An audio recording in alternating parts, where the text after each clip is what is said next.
ऊंट के बारे में ऐसी हैरत अंगेज और रहस्यमय माहिती जिस माहिती का उसके मालिक तक को पता नहीं होगा। एक युवा नर ऊंट मादा को आकर्षित करने के लिए अपने मुंह से गुब्बारे जैसी ग्रंथि बाहर निकालता है। नर ऊंट जब इस दुला नाम की ग्रंथि को बाहर निकालता है तो वह गहरी गुर्राने जैसी आवाजें निकालता है, जो आवाज मादा को दीवाना बना देती हैं। यह दुला ग्रंथि ऊंट की क्षमता और ताकत को दर्शाती है। ऊंट का मालिक प्रजनन के मौसम में इसी से नर ऊंट की ताकत का आकलन भी करते हैं। ऊंट की आंखें एक अजायबी से कम नहीं है, क्योंकि ऊंट पूरे दिन रेगिस्तान में रहता है, फिर भी उसकी आंखों में धूल नहीं जाती। दरअसल ऊंट की पलकों की संरचना बहुत अद्भुत होती है।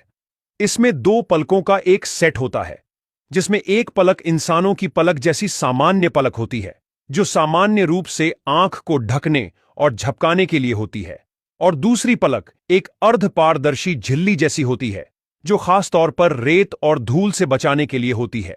जब रेत का तूफान आता है तो यह झिल्ली आंख को ढके रखती है, जिससे ऊंट को देखने में परेशानी नहीं होती और धूल भी आंखों में नहीं जाती।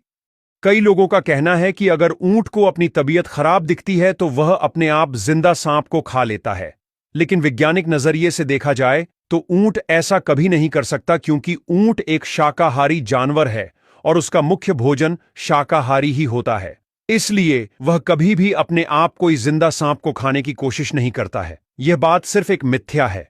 दुनिया में दो तरह के ऊंट होते हैं। पहली प्रजाति है बैक्ट्रियन ऊंट। इस ऊंट को दो कुबड़ वाला ऊंट भी कहा जाता है, क्योंकि इसकी पीठ पर दो कुबड़ होते हैं। यह अधिक मजबूत, भारी और ठंड वाले वातावरण के लिए ज्यादा बेहतर होता है। यह मुख्य रूप से मंगोलिया और चीन के ठंडे रेगिस्तानी और पहाड़ी क्षेत्रों में पाया जाता है। यह प्रजाति दुर्लभ है और केवल 10% ऊंट ही इसी प्रकार के हैं। दूसरा, ड्रोमेडरी ऊंट। यह ऊंट को अरेबियन ऊंट भी कहा जाता है। इसकी पीठ पर केवल एक कुबड़ होता है। यह लंबा और पतला होता है और अधिक कुशलता से गर्मी सह सकता है। दुनिया के कुल ऊंटों में से लगभग 90% ऊंट इसी प्रजाति के हैं। कई लोग कहते हैं कि ऊंट की कुबड़ में पानी भरा होता है और ऊंट को जब जरूरत होती है तो कुबड़ में रहा पानी शरीर को मिलता है, लेकिन यह बात गलत है। दरअसल ऊंट की कुबड़ में वसा का भंडार होता है। जब ऊंट को एनर्जी की जरूरत होती है तो ऊंट का शरीर उस कुबड़ में रही वसा से एनर्जी लेता है, जिससे ऊंट रेगिस्तान की गर्मी में भी कई दिनों तक खाए पिए बिना रह सकता है।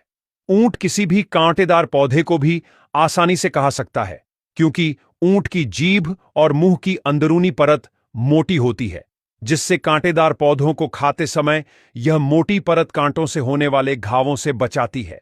दूसरी ओर